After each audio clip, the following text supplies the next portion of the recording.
దేశానికి అన్నం పెట్టే రైతన్న కోసం, ఆరుగాలం కష్టపడి పంట పండించే రైతన్న కోసం రివ్యూ చేయడానికో, రైతుల కష్టాలు తీర్చడానికో ఈ ముఖ్యమంత్రి గారికి, ఈ ప్రభుత్వానికి కనీసం సమయం లేకపోవడం అనేది చాలా దురదృష్టకరం. అంటే ఈ ప్రభుత్వం రైతుల పట్ల ఏ పాటి చిత్తశుద్ధి ఉందో ఈరోజు మనకు స్పష్టంగా అర్థమవుతూ ఉంది. ధాన్యపు రాశులను గాలికి వదిలేసి అందాల పోటీలతో అందాల రాసుల చుట్టూ ఈ ముఖ్యమంత్రి గారు, ఈ ప్రభుత్వం అంతా కూడా తిరుగుతూ ఉంది. ధాన్యపు రాశుల చుట్టూ తిరుగుతలేరు, అందాల రాశుల చుట్టూ తిరుగుతూ ఉంది ఈ ముఖ్యమంత్రి, ఈ ప్రభుత్వం. మీ ప్రాధాన్యత ఏంది అని అడుగుతా ఉన్నా. ఈ ప్రభుత్వం అధికారంలోకి వచ్చిన 18 నెలల నుంచి కూడా రైతులను అరిగోస పెడతా ఉన్నారు. ధాన్యం కొనుగోలులో ఈ ప్రభుత్వ వైఫల్యం కొట్టొచ్చినట్టు కనబడతా ఉంది. ఈ సంవత్సరం ఏం చెప్పారు? 70 లక్షల మెట్రిక్ టన్నుల వడ్లు యాసంగి పంటలో కొంటామన్నారు. ఇవాళటికి 40 లక్షల మెట్రిక్ టన్నులు దాటలేదు. రైతులకు దాదాపు 4,000 కోట్ల రూపాయలు బకాయి పడ్డది ప్రభుత్వం. అంటే కొన్నటువంటి వడ్లకు 48 గంటల్లోనే డబ్బులు ఇస్తామని ఉత్తమ్ కుమార్ రెడ్డి గారు ప్రగల్భాలు అయితే బాగా బలుకుతూ ఉన్నారు.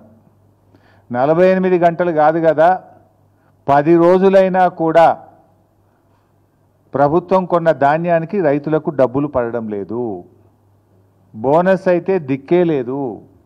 యాసంగి పంటలో 512 కోట్ల రూపాయలు ప్రభుత్వం బోనస్ కింద రైతులకు చెల్లించాల్సి ఉంది. 512 కోట్ల రూపాయలు కాదు కదా, 5 పైసలు కూడా బోనస్ కింద ఈ ప్రభుత్వం ఇప్పటిదాకా రైతులకు విడుదల చేయలేదు. కొన్నటువంటి ధాన్యానికి కూడా 4,000 కోట్ల రూపాయలు బకాయిలు పడ్డది. మంత్రి గారేమో 48 గంటలు అంటాడు, 10 రోజులైనా ధాన్యానికి డబ్బులు రానటువంటి పరిస్థితి ఉంది. అమ్ముకోవడానికి తిప్పలే, అమ్మిన తర్వాత డబ్బులు రావడానికి కూడా రైతులు ఆ కార్యాలయాల చుట్టూ తిరుగుతూ తిప్పలు పడుతున్న పరిస్థితి ఉంది. కొనుగోలు కేంద్రాలకు వచ్చి కొనుగోలు కేంద్రాల్లో రోజుల తరబడి ఎదురు చూస్తున్నటువంటి పరిస్థితి. ఇవాళ ఒక 4 లక్షల మెట్రిక్ టన్నుల ధాన్యం కొనుగోలు కేంద్రాల్లో రోజుల తరబడి పెండింగ్లో ఉంది. కొన్నటువంటి ధాన్యం 1 లక్ష మెట్రిక్ టన్నులు మిల్లులకు పంపడానికి లారీలు లేక, మిల్లులు దించుకోక 1 లక్ష మెట్రిక్ టన్నులు మధ్యలో మిగిలిపోయింది. అంటే ఎంత ఉదాసీనంగా ఈ ప్రభుత్వం ఉంది, రైతుల పట్ల ఎంత నిర్లక్ష్యంగా ఈ ప్రభుత్వం వ్యవహరిస్తుందనడానికి ఇది స్పష్టమైనటువంటి ఉదాహరణ. అంటే పెట్టుబడి సాయం అందించడంలో జాప్యం. మీకు తెలుసు, వానకాలం రైతు బంధు అయితే ఎగ్గొట్టిండ్రు. యాసంగి రైతు బంధు ఇవాళటికి 3 ఎకరాలకు కూడా వేయలేదు.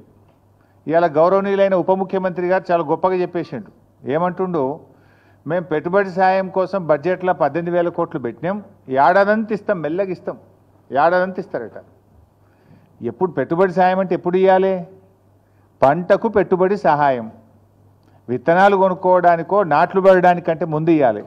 కోతలైపోయినా యాసంగి పెట్టుబడి సాయం ఇవ్వలేదు ఉప ముఖ్యమంత్రి గారు. ఇలా ఖమ్మంలో చెప్తున్నాడు ఆయన గారు, మెల్లగా ఇస్తారట. మీరు కాంగ్రెస్ పార్టీ మేనిఫెస్టోలో ఏం పెట్టారు? కేసీఆర్ 10,000 ఇచ్చిండు, మేము 15,000 ఇస్తాం. ఆ 15,000 కూడా పంట సీజన్ ప్రారంభం కాకముందే రైతుల ఖాతాల్లో వేస్తామన్నాడు. ఇప్పుడు పంట సీజన్ ప్రారంభం కాదు, పంట సీజన్ అయిపోయింది, అయినా కూడా ఇంకా ఖాతాల్లో డబ్బులు పడలే. ఓడదాటదాకా ఓడమల్లప్ప, ఓడదాటినాక బోడమల్లప్ప. ఇది ఇంకా అసెంబ్లీ బడ్జెట్ స్పీచ్లో చెప్పింది ఈ డైలాగ్ బట్టి విక్రమార్క గారు. ఇది నీకే వర్తిస్తుంది విక్రమార్క గారు. మొన్నటి బడ్జెట్ సమావేశాల్లో బడ్జెట్ స్పీచ్లో ఈ కథ చెప్పిండు. ఓడదాటినాక ఓడమల్లప్ప అంటే బోడదాటినాక బోడమల్లప్ప అని, ఓడదాటినాక బోడమల్లప్ప అని కథ చెప్పిండు. ఇది ఎవరికి వర్తిస్తుంది బట్టి గారు? నీకే వర్తిస్తుంది. నీ మేనిఫెస్టో తీసి చూసుకో. పంట పెట్టుబడి సాయం రైతులకు అందించడంలో జాప్యం, కొనుగోలు కేంద్రాల్లో ధాన్యం కొనుగోలు చేయడంలో జాప్యం, కొన్న ధాన్యాన్ని మిల్లులకు తరలించడంలో జాప్యం, గన్నీ బ్యాగులను సమకూర్చడంలో జాప్యం, రైతులకు సకాలంలో 48 గంటల్లో డబ్బులు వేస్తామని చెప్పి చెల్లించడంలో జాప్యం, ధాన్యాన్ని లారీలు ఎక్కించడానికి హమాలీలు లేరు, హమాలీలను సమకూర్చడంలో వైఫల్యం, కొనుగోలు కేంద్రాల్లో కనీస సౌకర్యాలు త్రాగునీరు కానీ వడదెబ్బ తగలకుండా నీడను కలిగించడంలో ప్రభుత్వ వైఫల్యం, గన్నీ బ్యాగులు సకాలంలో సమకూర్చడంలో వైఫల్యం, గొప్పగా చెప్పిన బోనస్ను అందించడంలో ఘోర వైఫల్యం. అంటే మొత్తంగా కూడా అంతా బోగస్. ముఖ్యమంత్రి గారు పోయిన అసెంబ్లీ సమావేశాల్లో మాట్లాడుతూ మా ప్రభుత్వంలో తరుగే తీయడం లేదు, అసలు తరుగు ప్రశ్నే లేదు మా ప్రభుత్వంలో అని చాలా గొప్పగా అసెంబ్లీలో భారీ డైలాగులు కొట్టిండ్రు. ములుగు జిల్లా గోవిందరావుపేట మండలంలో ఒక జట్టి రాజు అనే ఒక రైతు 10 కిలోల తరుగు తీస్తున్నారని ఆత్మహత్యా యత్నం చేసుకున్నాడు. క్వింటాల్కు 10 కిలోల తరుగు తీస్తున్నారు. రేవంత్ రెడ్డి చెప్తాడు అసలు తరిగే తీస్తలేరు మా ప్రభుత్వంలోనే అసెంబ్లీలో చెప్తాడు. ములుగు జిల్లా సీతక్క గారి నియోజకవర్గం గోవిందరావుపేట మండల కేంద్రం, అదే గ్రామంలో జట్టి రాజు అనే రైతు 10 కిలోల తరుగు తీస్తుంటే పురుగుల మందు దాగి ఆత్మహత్య చేసుకునే ప్రయత్నం చేసిండ్రు. ఇవాళ రాష్ట్ర వ్యాప్తంగా కూడా మీరు చూస్తే ఇవాళ రాష్ట్ర వ్యాప్తంగా చూస్తే తరుగు పేరుతో రైతులకు అన్యాయం జరుగుతుందని చెప్పి ఇలా అనేక చోట్ల ధర్నాలు జరుగుతూ ఉన్నాయి. సకాలంలో వడ్లు కొనడం లేదు, మొలకెత్తుతున్నాయి. మొన్న నా నియోజకవర్గం ఇరుకోడు గ్రామంలో నేను వెళ్తే వడ్లు వర్షం పడి ప్రభుత్వం కొనకపోవడం వల్ల మొత్తం మొలకలెత్తినాయి. మొలకలెత్తి రైతులు అసలు 600-700 క్వింటాలకు ప్రైవేట్ వాళ్ళకి అమ్ముకుంటున్న పరిస్థితి. అంత దారుణమైన పరిస్థితి క్షేత్రస్థాయిలో ఉంది. ఇవాళ కొనుగోలు కేంద్రంలో కొన్న వడ్లు కూడా సకాలంలో తరలించక సంచులు తడిచిపోతున్నాయి. 3-4 రోజులు కొనుగోలు కేంద్రంలో అసలు వారం 10 రోజులు అవుతుంది, కొన్నాక కూడా 3-4 రోజుల దాకా మిల్లులు దించుకోవడం లేదు. అంటే ఒక్కొక్క రైతు 10 రోజులు ఉంటుండు కళ్ళంలో. వడ్లు తెచ్చినప్పటి నుంచి మిల్లులో దించే వరకు 10 రోజులు పడిగాపులు గాయాల్సి వస్తూ ఉంది. మరి బాయికాడ బర్రేం కావాలి, దుడ్డేం కావాలి, మళ్ళీ వానకాలం వర్షాలు పడుతున్నాయి, వర్షాకాలానికి రైతు సమాయత్తం కావాలన్నా వద్దా? 10 రోజులు పండించిన ధాన్యాన్ని అమ్ముకోవడానికి కళ్ళాల్లో రైతులు వేచి చూడాల్సిన పరిస్థితి ఏర్పడితే ఏంటి? ఎందుకంటే ఇక్కడ వడ్లు ఆరబెట్టడానికి, వడ్లు కొనడానికి వారం రోజులు పడుతుంది. మళ్ళీ లోడ్ అయినాక రైస్ మిల్లులో దించుకోవడానికి 2 రోజులు 3 రోజులు పడుతూ ఉంది. రైస్ మిల్లులో దిగి రైతు సంతకం పెట్టేదాకా అక్కడ ఉండాల్సి వస్తుంది. 10 రోజులు రైతు తాము పండించిన పంట అమ్ముకోవడానికి ఈ ప్రభుత్వంలో ఇబ్బందులు పడాల్సినటువంటి పరిస్థితి ఏర్పడుతూ ఉంది. ముఖ్యంగా ఈ ప్రభుత్వం చాలా విషయాలు చెప్తూ ఉంటారు. మాటలు ఘనం, చేతలు శూన్యం.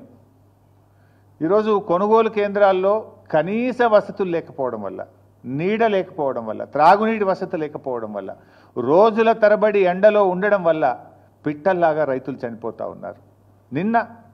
నిన్న మహబూబాబాద్ జిల్లా పోచంపల్లి గ్రామంలో గొగులోతు కిషన్ అనే రైతు నిన్న కూడా చనిపోవడం జరిగింది. ఇలా గొగులోత్ కిషన్ ఎందుకు చనిపోయిండు? రోజుల తరబడి అక్కడ ఉండి గొగులోత్ కిషన్ రోజుల తరబడి ఆ పంట అమ్ముకోవడానికి కొనుగోలు కేంద్రంలో ఉండి తీవ్రమైన వడదెబ్బకు లోనైపోయి గొగులోత్ కిషన్ గారు నిన్న మహబూబాబాద్ జిల్లాలో చనిపోవడం జరిగింది. అదేవిధంగా 15 ఏప్రిల్లో జగిత్యాల జిల్లాలో ధారూరు గ్రామంలో వడదెబ్బ దాకి జలపతి రెడ్డి అనేటువంటి రైతు కొనుగోలు కేంద్రంలోనే వడ్ల కుప్ప మీదనే చనిపోయినటువంటి పరిస్థితి. అదేవిధంగా ఏప్రిల్ 21వ తేదీ మహబూబాబాద్ జిల్లా తొర్రూరు గ్రామంలో ప్రేమలత గారు, మహిళా రైతు, హనుమాన్ల ప్రేమలత గారు మహిళా రైతు వడదెబ్బ తగిలి తొర్రూరులో వారు వడ్ల కుప్ప మీదనే చనిపోయినటువంటి పరిస్థితి. అదేవిధంగా నెల్లుకుదిరి మండలం మదనతుర్తి గ్రామంలో బిర్రు వెంకన్న, చూడండి వడ్ల మీదనే బిర్రు వెంకన్న అనే రైతు వడ్ల మీదనే చనిపోయినటువంటి పరిస్థితి. ఎండ దెబ్బ తగిలి కళ్ళంలోనే తాను ఆరుగాలం కష్టపడి పండించిన పంట మీద, ధాన్యం మీదనే చనిపోయినటువంటి బిర్రు వెంకన్న దృశ్యం ఇది. అదేవిధంగా మన జనగామ నియోజకవర్గం చేర్యాల మండలంలో ఆకునూరి గ్రామంలో చింతకింది హనుమయ్య అనేటువంటి రైతు అక్కడే కళ్ళంలోనే మరి ధాన్యం అమ్ముకోవడానికి వచ్చి అక్కడే చనిపోవడం జరిగింది. అంటే ఈ రకంగా ధాన్యపు రాశులే సాక్షిగా కొనుగోలు కేంద్రాల్లోనే రైతు మరణాలు జరుగుతూ ఉంటే ఈ ప్రభుత్వానికి చీమ గుట్టినట్టు కూడా లేదు. ఈ మరణాలు సహజ మరణాలు కావు, ఇవి రేవంత్ రెడ్డి ప్రభుత్వం యొక్క నిర్లక్ష్యం వల్ల జరిగినటువంటి మరణాలు. ఈ మరణాలకు రాష్ట్ర ప్రభుత్వమే బాధ్యత వహించాలి. ఈ రైతులకు ఒక్కొక్కరికి 25 లక్షల ఎక్స్గ్రేషియా ఇచ్చి ఆ కుటుంబాలను ఆదుకోవాలని చెప్పి నేను ప్రభుత్వాన్ని డిమాండ్ చేస్తూ ఉన్నా. ఎందుకంటే ఇవి సహజ మరణాలు కావు. ఒక రకంగా చెప్పాలంటే ఇవి ప్రభుత్వ హత్యలు, ప్రభుత్వ నిర్లక్ష్యం వల్ల జరిగినటువంటి మరణాలు. గతంలో బీఆర్ఎస్ ప్రభుత్వం మీద దుమ్మెత్తి పోసినటువంటి కాంగ్రెస్ నాయకులు ఇవాళ ఎందుకో కల్లాల కాడికి పోతలేరు. ఆనాడు బీఆర్ఎస్ ప్రభుత్వంలో అన్నీ చక్కగా జరుగుతుంటే కూడా మా మీద బురద జల్లాలని కల్లాల్లోకి వెళ్ళి నానా యాగి చేసినారు. ఇవాళ ముఖ్యమంత్రి పట్టించుకోడు, మంత్రులు కల్లాల కాడికి పోరు, ఎక్కడ రివ్యూ చేయడానికి వీళ్ళకి టైమే దొరకలేదు. రైతులంటే వీళ్ళకి ప్రేమే లేదు ఈ ప్రభుత్వానికి. అంటే రైతుల పట్ల కాంగ్రెస్ ప్రభుత్వం చూపుతున్నటువంటి నిర్లక్ష్యం ఇవాళ వారి ప్రాణాల మీదకి వచ్చినటువంటి పరిస్థితి. ప్రభుత్వం అసలు రివ్యూ లేకుండా మొద్దు నిద్రపోతున్నటువంటి పరిస్థితి. ముఖ్యంగా ఇవాళ ఈ ప్రభుత్వం ఏ విషయంలో మీరు రైతుల విషయంలో గమనిస్తే వానకాలం ముఖ్యమంత్రి ఏమో ఈజ్ బిజీ విత్ అందాల పోటీల రివ్యూలు. ఎక్కడ పెట్టారు ఆ రివ్యూ కూడా? పోలీస్ కమాండ్ అండ్ కంట్రోల్ రూమ్లో. ఆ పోలీసు వాళ్ళని కూడా పనిచేసుకొనియకుండా సెక్రటరేట్ ఓడిన గారు అయితే జూబ్లీ హిల్స్ ప్యాలెస్, లేకపోతే పోలీస్ కమాండ్ కంట్రోల్ రూమ్. నెల రోజులకు ఒక్కసారి కూడా సెక్రటరేట్ ముఖం చూస్తలేడు. ఇవాళ ఆ పోలీస్ కమాండ్ కంట్రోల్ రూమ్లో అందాల పోటీల మీద రివ్యూ పెడుతున్నావు కదా రేవంత్ రెడ్డి గారు. మరి రైతులకు రైతు బంధు అందిందా లేదా అని ఎందుకో రివ్యూ పెట్టవు? వానకాలం రైతు బంధు ఎగబెట్టివి, యాసంగి రైతు బంధు సగం మంది కూడా అయిపోతివి. రుణమాఫీ అందిందా లేదా? 42,000 కోట్లు రుణమాఫీ ఇస్తామని చెప్పి కాంగ్రెస్ పార్టీ అసెంబ్లీలో బడ్జెట్ ప్రసంగంలో చెప్పి ఎన్నికల సమయంలో హామీ ఇచ్చినవు. మరి అసెంబ్లీలో బడ్జెట్లో చెప్పిన రుణమాఫీ 42,000 కోట్లు అయిందా లేదా అని రివ్యూ చేయడానికి నీకు సమయం దొరకలేదా రేవంత్ రెడ్డి గారు? కేసీఆర్ గారు రైతు బీమాను దేశములోనే ప్రపంచంలో ఎవరు చేయని పని రైతు బీమాని తెచ్చి రైతులకు భరోసాని ఇచ్చిండు, ధైర్యాన్ని ఇచ్చిండు. ఇవాళ మీరు ఇంతవరకు ఫిబ్రవరిలో కట్టాల్సిన రైతు బీమా పైసలు మే నెల వచ్చినా రైతు బీమా పైసలు కట్టలే. ఇవాళ మార్చ్, ఏప్రిల్, మేలో చనిపోయిన రైతులకు రైతు బీమా డబ్బులు రావడం లేదు. దీన్ని రివ్యూ చేయడానికి రేవంత్ రెడ్డి గారు మీకు సమయం లేదా అని నేను అడుగుతా ఉన్నా. ఈ వడ్లు కొంటలేరు, వడ్ల కుప్పల మీద రైతులు పిట్టల్లాగా రాలిపోతుంటే దీని మీద రివ్యూ చేయడానికి మీకు సమయం లేదా అని నేను అడుగుతా ఉన్నా. 4,000 కోట్లు వడ్లు కొన్న రైతులకు డబ్బులు రావడం లేదు. గొప్పగా చెప్పిన 512 కోట్ల బోనస్ రావడం లేదు. ఇవి ఎందుకు పడతలేవు రైతులకు? 48 గంటల్లో కేసీఆర్ ఇచ్చినప్పుడు మీరు ఎందుకు ఇయ్యలేకపోతుండ్రో రివ్యూ చేసుకోవడానికి మీకు సమయం లేదా రేవంత్ రెడ్డి గారు? అందాల పోటీల మీద ఉన్న శ్రద్ధ రైతుల మీద మీకు ఎందుకు లేదు అని నేను సూటిగా ప్రశ్నిస్తా ఉన్నా. ఇవాళ అనేక చోట్ల నేనేమి రాజకీయంగా చెప్తున్నటువంటి విషయం అంతకంటే కాదు. ఇవాళ ఉదయం నుంచి ఇవాళ జూపల్లి గారి నియోజకవర్గం కొల్లాపూర్లో తడిసిన ధాన్యాన్ని కొనాలని రైతులు రోడ్డెక్కినారు. వాళ్ళని పట్టించుకునే నాతుడు లేదు. తరుగు పేరిట కిలోల కొద్ది 4 కిలోలు 5 కిలోలు తీస్తుండ్రని చెప్పి ఇవాళ కొల్లాపూర్లో వాళ్ళు ధర్నా చేసిండ్రు. నాగర్ కర్నూలు జిల్లా పెంటపల్లి మండలం జటప్రోలులో ఇవాళ తడిసిన ధాన్యాన్ని కొనండి, మొలకలెత్తుతున్నాయి అని చెప్పి రోడ్డెక్కి రైతులు ధర్నా చేసిండ్రు. జగిత్యాలలో తూకంలో 4 కిలోలు 5 కిలోలు ఎక్కువ పెడుతున్నారు, మాకు బస్తా మీద 5 కిలోలు తీస్తే క్వింటాల్కి మీద 10 కిలోలు పోతుంది అని చెప్పి జగిత్యాలలో రైతులు ఇవాళ రోడ్డెక్కి ధర్నా చేసిండ్రు. అదేవిధంగా సిరిసిల్ల జిల్లాలో తంగెలపల్లి మండలం జిల్లెల గ్రామంలో వడ్లు కొనుగోలు చేయడం లేదని సిరిసిల్ల సిద్దిపేట హైవే మీద రాస్తా రోకో చేసిండ్రు. అదేవిధంగా సన్నవడ్లు కొంటలేరు, 2 నెలల నుంచి సన్నవడ్లు అమ్ముకోవడానికి కళ్ళంలో వడ్లు కోసి ఎదురు చూస్తున్నామని చెప్పి రాస్తా రోకో చేసినారు. వనపర్తి జిల్లాలో రాత్రి భారీ వర్షం పడి సంచులన్నీ తడిసిపోయినాయి, మక్కలు తడిసిపోయినాయి, కొంటలేరు అని చెప్పి మరి వనపర్తి మార్కెట్ యార్డ్ బయట రైతులు ఇవాళ ఆందోళనకు దిగినటువంటి పరిస్థితి. మా ఈశ్వరన్న గారు నియోజకవర్గం ధర్మపురిలో రాయపట్నంలో కూడా అక్కడ వడ్లు కొనడం లేదని చెప్పి ధర్నా చేసి కంప్లైంట్ ఇస్తే అక్కడ సీఈఓ ప్రభాకర్కు నోటీసులు జారీ అయినటువంటి పరిస్థితి.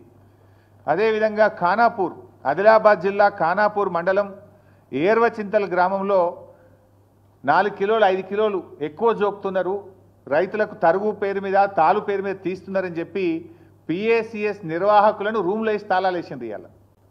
అంటే రాష్ట్రంలో ఈ జిల్లా ఆ జిల్లా కాదు, రాష్ట్రం అంతా కూడా ఈ సమస్య ఉంటే ప్రభుత్వం ఎందుకు మొద్దు నిద్రపోతా ఉంది? ఏదో అంటే చూడు, రోమ్ తగలబడుతుంటే ఫీడేలు వాయించుకున్న నీరో చక్రవర్తి లాగా రైతులు చనిపోతుంటే, రైతులు ఆత్మహత్య చేసుకుంటే, రైతులు రోజుల తరబడి పడిగాపులు కాస్తుంటే, రైతులు ఎండకు ఎండి వానకు తడిచిపోతుంటే మన ముఖ్యమంత్రి రేవంత్ రెడ్డి గారు ఏదో జూబ్లీ హిల్స్ ప్యాలెస్ చక్రవర్తి గారు మాత్రం అందాల పోటీల రివ్యూలు, ఢిల్లీ ట్రిప్పుల్లో బిజీగా ఉన్నారు. ఇదా రైతుల పట్ల మీకు ప్రేమ? మీకు ఓట్లేసి మిమ్మల్ని అధికారంలోకి తెచ్చి మిమ్మల్ని నమ్మి నువ్వు ఒకటే నాడు 2 లక్షల పైన రుణమాఫీ చేస్తా అని, 15,000 రైతు బంధు ఇస్తా అని, అన్ని పంటలకు బోనస్ ఇస్తా అని, పంటల బీమా తెస్తా అని ఒక్కటన్నా వరంగల్ డిక్లరేషన్లోని ఒక్కటన్నా నువ్వు అమలు చేసినవా రేవంత్ రెడ్డి అని నేను అడుగుతా ఉన్నా. రాహుల్ గాంధీ ఆయనే వచ్చి ఆ డిక్లరేషన్ను వరంగల్లో విడుదల చేసిండు. ఆయన అడగడు, ఈయన అమలు చేయడు. రాహుల్ గాంధీ కూడా బాధ్యత ఉంటుంది కదా, అడగాల్సిన బాధ్యత నీ చేతిలో. రాహుల్ గాంధీ క్రెడిబిలిటీ ఏముంటుంది రేపు? రాహుల్ గాంధీ రేపు వచ్చి ఉపన్యాసం చెప్తాడు, వింటాడా? ఏమని నమ్మాలి? ఏమని చెప్తావు? వరంగల్ ఇచ్చిన హామీ ఒక్కటి అమలు చేయలే అని రాహుల్ గాంధీ ముందుకు క్షమాపణ చెప్పాలి. ఏడాదినర్థం అయింది, ఇంకెంతకాలం మోసం చేస్తారు? ఇచ్చిన హామీలు అమలు చేయమంటే రేవంత్ రెడ్డి గారు నన్ను ఢిల్లీకి పోతే చెప్పులు ఎత్తుకుపోయడం లెక్క చూస్తుర్రు, నాకు అప్పు ఉడతలేదు అని రేవంత్ రెడ్డి గారు మాట్లాడతారు. ఇవాళ పరిస్థితి ఏంటంటే ఆఖరికి పాకిస్తాన్ను నమ్మి అప్పిస్తున్నారు తప్ప రేవంత్ రెడ్డిని నమ్మి కూడా అప్పిస్తలేడు. నిన్న కూడా ఏదో పేపర్లు చూస్తే పాకిస్తాన్కి అప్పించినట్టు కనబడ్డది. అంటే నీ పరిస్థితి అట్లా తయారైపోయింది. ఏంది అసలు నువ్వు? నీకు పాలన చేతగాక, నీ ప్రజెంటేషన్ సరిగా లేక, నువ్వు ప్రతిపక్షం మీద బురద జల్లబోయి నువ్వు తీసుకున్న గోతులే నువ్వే పడ్డావు. ఇప్పుడు ప్రభుత్వాన్ని నడపడం అంటే ప్రతిపక్షాల మీద దుమ్మెత్తి పోసినంత సులువు కాదు రేవంత్ రెడ్డి గారు. ఇప్పటికైనా పాలన మీద దృష్టి పెట్టు, రైతుల కష్టాలు తీర్చాలని చెప్పి నేను రేవంత్ రెడ్డి గారిని కోరుతా ఉన్నా. తక్షణమే ముఖ్యమంత్రి గారు రివ్యూ చేసి ధాన్యం కొనుగోళ్లను వేగవంతం చేయండి. నిన్న వర్షం పడ్డది, ఇవాళ రేపు కూడా వర్షాలు ఉన్నాయని వాతావరణ శాఖ చెప్తా ఉన్నారు. తడిసిన ధాన్యాన్ని కూడా రైతులకు ఇబ్బంది కలగకుండా అధికారులందరినీ కూడా తహసీల్దార్లను, ఆర్డీఓను, డిఎం సివిల్ సప్లైను, జాయింట్ కలెక్టర్లను క్షేత్రస్థాయిలో పంపించి మంత్రులు కూడా క్షేత్రస్థాయిలో వెళ్ళి తడిసిన ధాన్యాన్ని వెంటనే కొనుగోలు చేసి రైతులకు నష్టం జరగకుండా చూడండి. అసెంబ్లీలో ఉపన్యాసాలు ఇచ్చుడు కాదు, తరుగు తాలు పేరు మీద 5 కిలోల నుంచి 10 కిలోల వరకు రైతుల దగ్గర క్వింటాల్కు కట్ చేస్తూ ఉన్నారు కనుక దాన్ని రివ్యూ చేసి తాలు తరుగు లేకుండా కొనుగోలు జరిగే విధంగా రేవంత్ రెడ్డి గారు చర్యలు తీసుకోవాలని చెప్పి మేము డిమాండ్ చేస్తూ ఉన్నాం. ఒకవేళ ప్రభుత్వం స్పందించకపోతే బీఆర్ఎస్ పార్టీ పక్షాన పెద్ద ఎత్తున కార్యాచరణ సిద్ధం చేసుకొని బీఆర్ఎస్ పార్టీ రైతుల పక్షాన పోరాటం చేస్తుందని చెప్పి కూడా ఈ ప్రభుత్వాన్ని హెచ్చరిస్తూ ఉన్నాం. Thank you.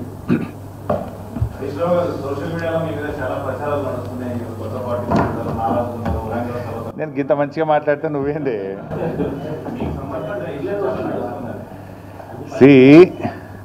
సోషల్ మీడియాలో వచ్చిన వార్తల మీద ట్విట్టర్లో నేను అదే రోజు ఖండించిన. 1, 2 చివరికి మా నాయకులు దాసోజు శ్రవణ్ గారు, ఎర్రోల శ్రీనివాస్ గారికి చెప్పి పోలీస్ స్టేషన్లో కంప్లైంట్ కూడా ఇచ్చి ఆ కంప్లైంట్ను కూడా నా ట్విట్టర్లో పోస్ట్ చేసి ఇటువంటి ఫేక్ ప్రచారం నమ్మొద్దని, తక్షణమే డీజీపీ గారు వీళ్ళ మీద చర్యలు తీసుకోవాలని చెప్పి కూడా నేను రాష్ట్ర డీజీపీ గారిని కోరిన విషయం కూడా మీ అందరికి తెలిసిందే కదా. ఏం రగ్గారు?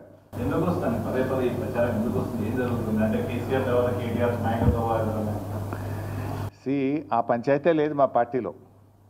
నేను చాలాసార్లు కూడా చెప్పాను, మీరందరూ కూడా చూసింటారు. ఒక్కసారి కాదు, కొన్ని 100ల సార్లు చెప్పి ఉంటాను.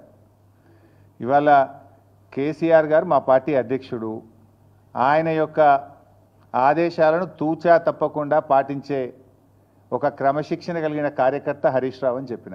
ఇది బహుశా 100ల సభల్లో చెప్పిన, టీవీ డిస్కషన్స్లో చెప్పిన, ప్రెస్ మీట్లలో చెప్పిన, చిట్చాట్లో చెప్పిన, అనేక సందర్భాల్లో కూడా చెప్పిన. సో మీరు అన్నట్టు కేటీఆర్ గారికి నాయకత్వం అప్పచెప్తే స్వాగతిస్తాను. డెఫినెట్గా ఐ కోఆపరేట్. ఒక కార్యకర్తగా హరీష్ రావు పార్టీ నిర్ణయాన్ని, కేసీఆర్ నిర్ణయాన్ని ఎప్పుడైనా శిరసా వహిస్తాడు తప్ప గీత దాటే వ్యక్తి కాదు. ఇది నా 25 ఏళ్ల రాజకీయ ప్రస్థానం చూపిస్తుంది. 25 ఏళ్ళ నుంచి నేను బీఆర్ఎస్ పార్టీలో ఉన్నాను. పార్టీ జెండా పుట్టుక నుంచి ఈ రోజు వరకు కేసీఆర్ గారి అడుగుజాడల్లో వారి సూచనలకు అనుగుణంగా పనిచేసేటువంటి ఒక కార్యకర్తగా హరీష్ రావు పనిచేసిండు, రేపు కూడా చేస్తాడు. Thank you.